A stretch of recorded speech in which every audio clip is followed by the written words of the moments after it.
Comment imaginez-vous un pasteur a commis je ne sais pas, azwaka photo ya basi, ayaka nango na ba place publique, azwaka ba vie privée ya ba ayaka nango. Est-ce que ils a image à madame? Et puis dimanche, et puis culte ya mardi, il y a mercredi, je sais pas moi, il y a jeudi ou il y a vendredi, au télémi pour na prêcher peuple des dieux. Nzambe oyo abande ko frapper batu na Bible na kala. Nzambe wana si a chansa na nkolo. Pourquoi tous autres peuple congolais na libunga boye? Yo pécheur mu diaspora ozolanda biso so moni pasteur wana en tout cas na sengi na yo zapaka ekota la réussite po azako bebisa vie chrétienne ya bana na nzambe ebele. Aujourd'hui ceux qui ba réveil eza lisusu na importance te. Aujourd'hui ceux ba réveil baza critiquer oyebi ke za cause na yo parce que aux adinté likambo bambongo lelo so ba yebi ke ba passer l'église de réveil ba corrompara bango so ba yebi ke eza cause na yo. Est-ce que ozoyi bango te? Tala na baline ya babiloko to keka na politique. Osomona Moïse Mbiye batangi ekuna. Osomona Apotre Mutombo batangi ekuna. Osomona Mike Kalamba batangi na lisanga ya ba oyo zala kutu na koloba parmi les premiers. Ya okende yo zala kozwa bambongo wana oyo lelo bato bele bazo salir tout sika komo ya Nzambe. Pourquoi bandeko na biso ba mupe, bandeko na biso ba musulman, bango corruption zala raté. Bango otambisa mbongo kuna zala rapete. Bango bako ya raté akoyi pe na mambo itali. Pourquoi ya bango bimara na médiaté? Mais yo mon cher ami pasteur, ozomi benga pasteur. O sepelara o ya na ba média boye. En tout cas Moïse Mouina a eu décision. Ya koya ka chaque fois sur le bebisa musala. Ya ba sali na Nzambe dino na République démocratique du Congo na boya na nzela na. Kozela ko tout na tanga komona yo. Mais je pense que ba intellectuel ba scientifique baza kolanda ngai bazo comprendre nani naza kolobela.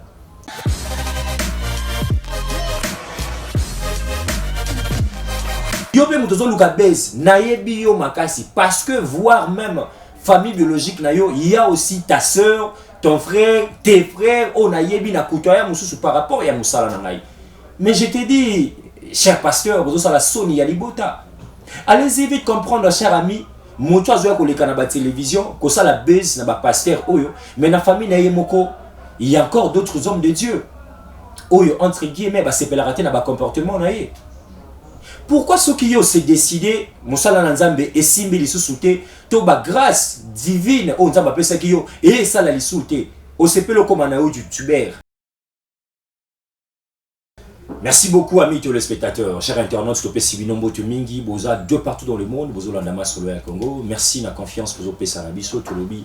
Cette fois-ci, vous s'habituez à l'analyse Nabiso. Ils allaient votre homme, le serviteur Moïse Mouiba, qui c'est la reine défenseur des hommes et des femmes de valeur. Parce que Tolobi Yango, tu dois comprendre que Nambo Kanabiso, a battu Oyo, Bazar Kolinga, pour déstabiliser mon salaire immense, aux personnes de valeur ou de femmes de valeur, Bazo Sala Nakati Yango Kanabiso. Alors, nous avons pris cette décision, amis téléspectateurs, de venir pour recadrer bateau banso baza ko ngako baby ça ba réputation to ko luka buzz cher ami internautes baza ko landa biso bo pesa bango sur occasion te chance. Je pense que vous allez belé amis téléspectateurs ceux qui allaient pour une première Okutanana émission d'analyse avec votre humble serviteur Moïse Mboui exercice simple que ne justement la cloche na yo wana ko moni ska ko mi abonnez-vous et puis ko mona ngonga o ezali wana cliquez na ngonga wana justement pour avoir la notification d'analyse. Habituez-vous na analyse na biso chaque jour mesdames et messieurs ngonga ka yo moni biso donc raté analyse to kozana bino pour essayer de décortiquer. Je sais que devant moi il y a pas non plus il y a pas intellectuels, il y a beaucoup des hommes de Dieu qui sont en train de suivre cette grande magazine ou soit mes analyses awatoya kate ko yeko lisabino nyonso. On n'est pas des savants tozali bato ba ebino sauté mais on essaye d'apporter un peu de connaissances aux Tozali Nango, amis téléspectateurs. Merci Nabao, Bapesi Biso confiance. Et puis vos commentaires, négocia la biso que tu banako améliorer le sous-moussala Nabiso. Et non, insulte, to ma finga. Donc, pesa la critique nayo, pesa la suggestion nayo, et non, au fin, ils quelque chose de bon, parce que de comme Moïse, lui, a Téléménara, ils allaient bon, valeur. Mesdames et messieurs, aujourd'hui, je viens justement partager avec vous quelques analyses, na point kakamoko. Je vais aujourd'hui, amis téléspectateurs, je ne sais pas, réveiller la conscience, il y a bien nos chers internautes, et puis il y a l'homme de Dieu, vous excusez-moi, l'homme de Dieu, vraiment, dans les médias de la place, pour nous critiquer, tout le buzz, na komo ya serviteur de Dieu, on a coupé Sabino Ndakisa, le pasteur Léopold Mutombo Kalombo, l'homme de Dieu Mike Kalambay, l'homme de Dieu, la réserve de l'Éternel, Moïse Mbiye, Ouazali Omonangai. Na évité ba pasteur wana misatu. Soki basala yonini oza kolanda biso. Muto za koluka base na bakombo ba serviteur de Dieu misatu oyo. Est-ce que basai na nzambe wana misatu nakosumuka nakokoya oyo si okoya basi ba pese exemple na yo? Je ne pense pas. Pourquoi base na yo koyi koluka ngote na ba musicien, koki koluka ngote na ba catcheur ningo za koluka ozo ko toucher ba humble serviteur de Dieu? Ce n'est pas du tout bon. Yo zalaki na lit na bango okoki na yo yango te ami téléspectateurs. Comprenez-moi, je ne viens pas ici pour citer les noms des gens, mais nazoya koyawa ko recadrer bateau baza koluka base na ba kombo ba serviteur de Dieu. En tout cas, permettez-moi aujourd'hui, je me décide ya koya sikoyo koza la porte-parole ya basa inanzambe wana te, mais ko recadrer vraiment la personne ozo nga ko salir image ya ba homme de Dieu. Vous n'êtes pas sans ignorer combien de familles, combien de bateaux oyo les notions bazali vraiment na kati ya lignée ya nzambe à cause de l'homme de Dieu Mutombo, Moïse Mbiye, Mike Kalambai. Je connais un peu le parcours ya basa inanzambe wana mi téléspectateurs. Le pasteur Moïse Mbiye, je le connais très bien. Moïse Mbiye, pas Mbiye, Mbiye c'est moi. Je connais son parcours. Je dis pas très bien son parcours, mais naebi moi parcours ya Moussa inanzambe wana. Yo pe mutozo luka base, naebi yo makasi parce que voire même famille biologique na yo, il y a aussi ta sœur, ton frère, tes frères, on a yebi na kutoya mususu par rapport ya musala na ngai. Mais je te dis, cher pasteur, vous avez la Sony Yalibota. Allez-y vite comprendre, cher ami. Moto azoya koleka na ba télévision, ko ça la base na ba pasteur oyo, mais na famille na yemoko, il y a encore d'autres hommes de Dieu. Oyo entre guillemets ba sepelarate na ba comportement na ye. Pourquoi ceux qui ont se décidé, musala na nzambe esimbi lisusu te, to ba grâce divine o nzamba pesa ki yo et ça la lisusu te. O sepelo comme na yo du tuber. Oui, eza liberté d'expression. Eza ba décision finale yomoko sepelo zo. Mais pourquoi ko diembela na kombo ya pasteur Kalombo Mutombo? Pourquoi ko lata kaka ndeko Moïse Mbiye? Pourquoi ko kende ko diembela na Mike Kalambai? Basali yo nini, cher pasteur? Dans la dignité na yo, oya kaliboso ya cher, au côté ya ba brebi na yo. Je ne sais pas ce qui siko mwana na kati ya ba brebi na yo oyo po bandi. Akeya za ko finga, ako critiquer, ako bimisa makambozo bimisa pona ba pasteur mususu, okobetela maboko. Je ne pense pas.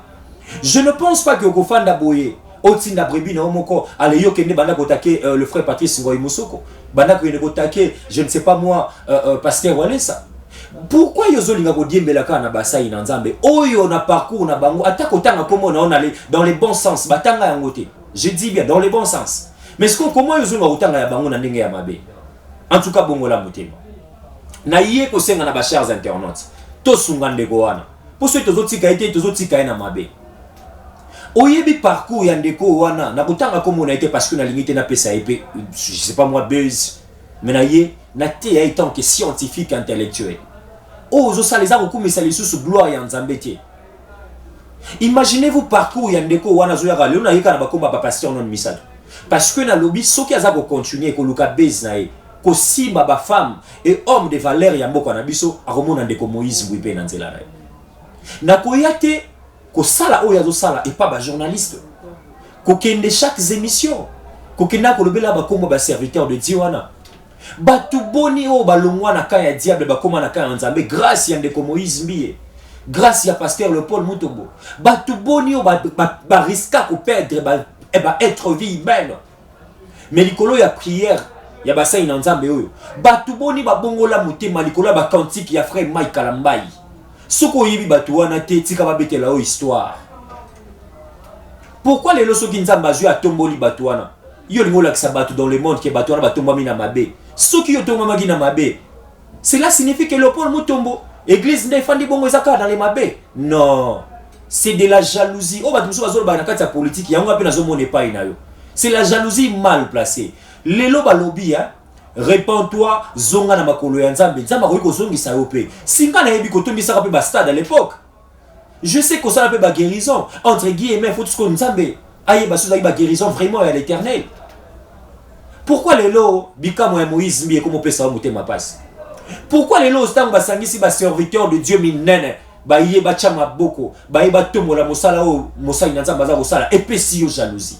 Pourquoi ceux qui balobi osali parmi les grands té bachi ona nukuna ba écarté au té bachi ona no mopandi tika ba kulutu wana ba telema ba pambola mosala la réserve de l'Éternel Moïse Mbia sala yo epesi yo jalousie il faut que misango ba guerre na ba télévision cher pasteur bongo la motema zonga na présence ya Nzambe tango zonga na présence ya Nzambe Nzamba ko utiliser le sous peut-être puissamment Bible ka Bible oyote ya kabiso Bible oyote ya ba brebis ba toison dans l'église. Je ne suis pas venu ici pour que senga na ba peuple de Dieu bazana kat église na ba ki église, mais je vais justement leur interpeller. Nalingi kaka natali sa conscience na bango. Si votre père spirituel a ko se comporter boye et bongo bana bazana église va se comporter ndenge nini? Je pense que ba katata bilamba. Comment imaginez-vous un pasteur a commis naïe, je ne sais pas, azwaka photo ya basi, ayaka nango na ba place publique, azwaka ba vie privée ya ba ayaka nango. Est-ce que ils a image à malam? Et puis dimanche, et puis culte ya mardi, il y a mercredi, je sais pas moi ya jeudi ou ya vendredi, au télémi pour na ko prêcher peuple des dieux. Nzambe oyo abane ko frapper batu na Bible na kala. Nzambe wana si a chansa na ye nkolo. Pourquoi tous autres peuple congolais na libunga boye?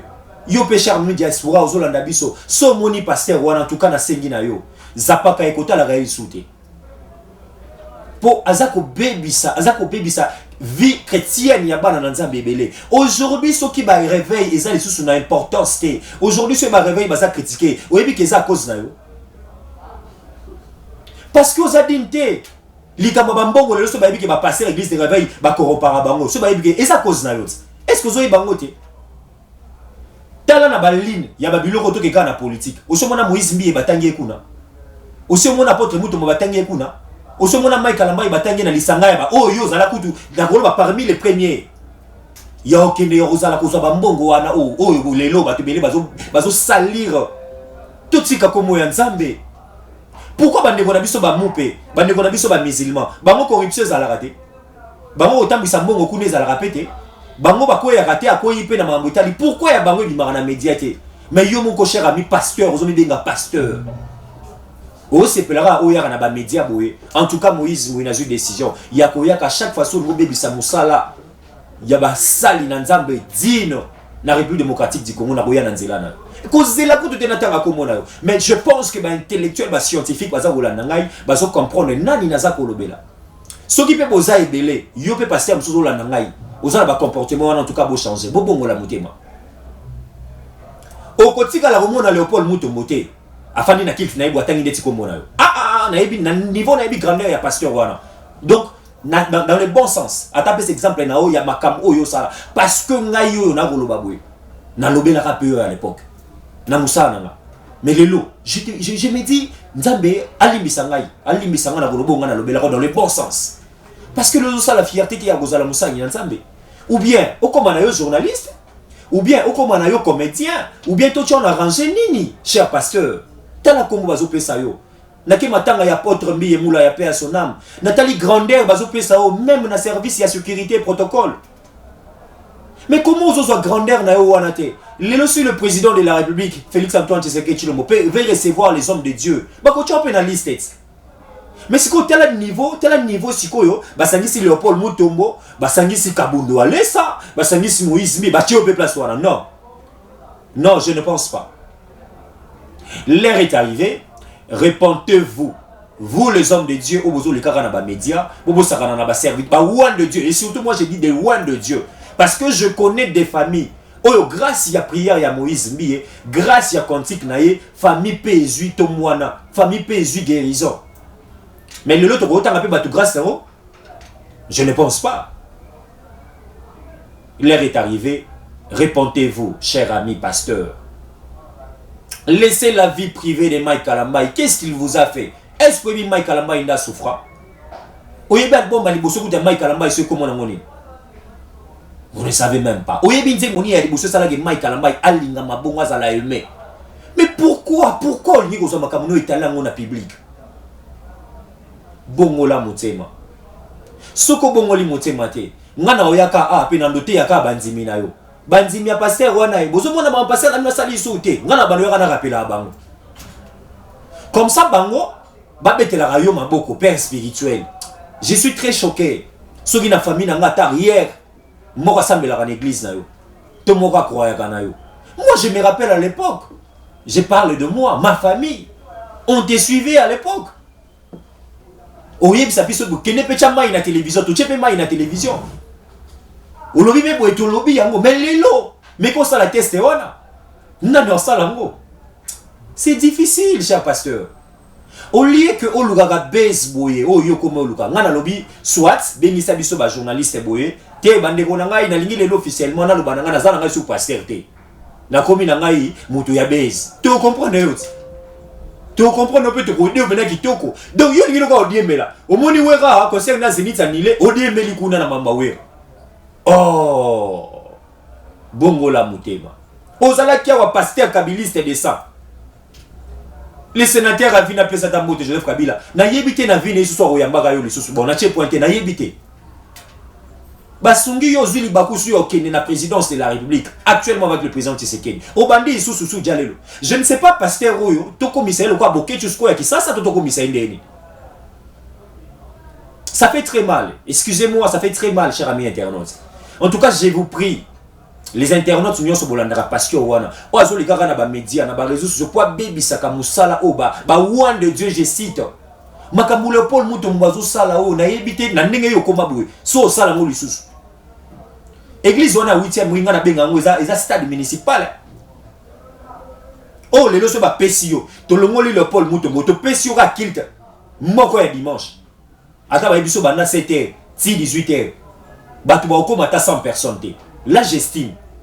Na comportement où j'estime vraiment. Bon, comment t'as 100 personnes. Mais tellement ce qu'on commence que ça nous bat sur YouTube. Il y a un moment où comment nous lions je ne sais pas. On se peut le nom le roi. Moussala YouTube et son pifo. Oui, c'est bon. Non. Cher pasteur, ça fait très mal. Ça n'honore pas même le nom de le Seigneur, le nom de Dieu. Vous faites honte d'être un homme de Dieu. Non, Bibo et pasteur Dodo Kamba, na senga na yo, yom to koma me ba réveil. Sanction pas na bino za la lisute. Sanction pena boye pena pour biso ba oto yebi. Hein, ndeko ja marika samba na pesi mbote, ndeko na Patrick Local.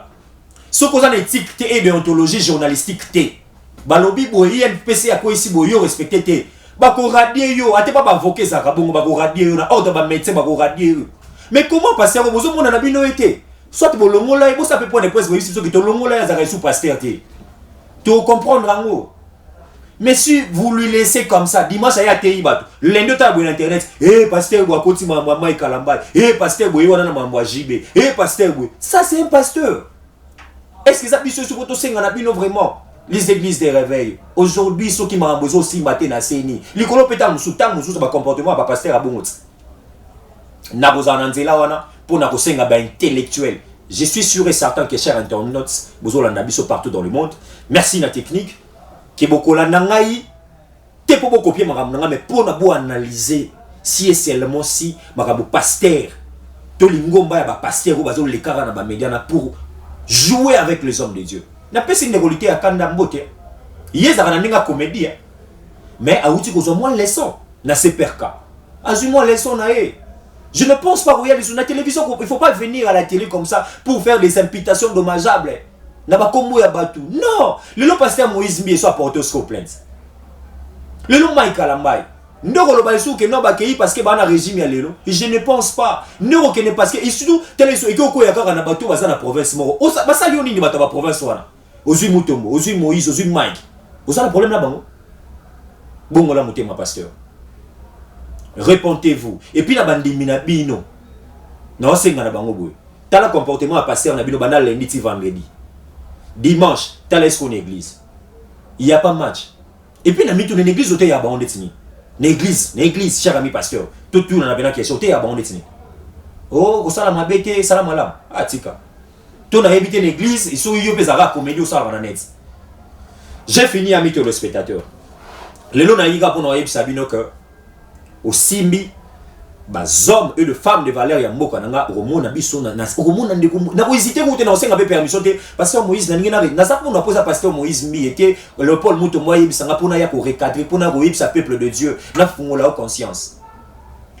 Je pense que vous allez na Moïse mi était ce que vous luka base ça la base dans ma prédication na pasteur Marcelo je te salue en passant tel la pasteur au niveau ta la na YouTube afinga na aya ko diembela o amoni nani boy non ate ya kabatu azote ya ba jeune fille, azote ya biso mibali, azote ya les politiciens. Il y a un exemple qui balobaga exemple malamu ba kopiaka mais nyo sauté obendi ya malamu. Yo linyo magana simandenge ya mabe ya bopingi sa komba ba réveil. To côté les mela yo peut to senga na pasteur Dodo Kamba. Bobengi sa biso ka sous pasteur té. Amis de spectateurs, on a fini. Demain, je serai encore là. Habituez-vous, abonnez surtout, commentez, partagez, néo sa abiso. Place na beti mabe. Naza na être humain. Ko fin na ngaité. Tout ce que mon dimi ya pasteur ou za na comportement wana. Yebisanga rande kombo y place au lobby mabe. Totalement je pensais que boté ya na ngabo. Je lance un appel à l'homme de Dieu de Dodo Kamba. En tout cas, j'ai fini par là. S'il vous plaît, cher pasteur, appelez-nous et informez-nous qui sont habilités. Il y a cause na kata ba réveil qui ne sont pas dans réveil. Comme ça tu royer ba tabiso tam to ya mete brito ya na casquette, il y a pas tes paroles. Tout ya na casquette à mutalugane base et non un homme de Dieu. Et cher ami pasteur, je vous conseille encore, yom tozana comportement wana bongola motema car les jours courent vite. Nzamba retourna yo. Mbongo zo na YouTube ya na lisukate. Mais bato bazo na ba bribi ba na posa ya vérité, ba na posa ya sainteté, ba na posa ya bénédiction. Tokutani lobby même chaîne, même heure, vous s'abonner massivement. Merci l'équipe technique Mobimba. Merci na maman Janine Maditou Mukala pour la confiance, la fidélité et le coaching. Merci à ma fille Jess, merci à papa Roli, papa Nida.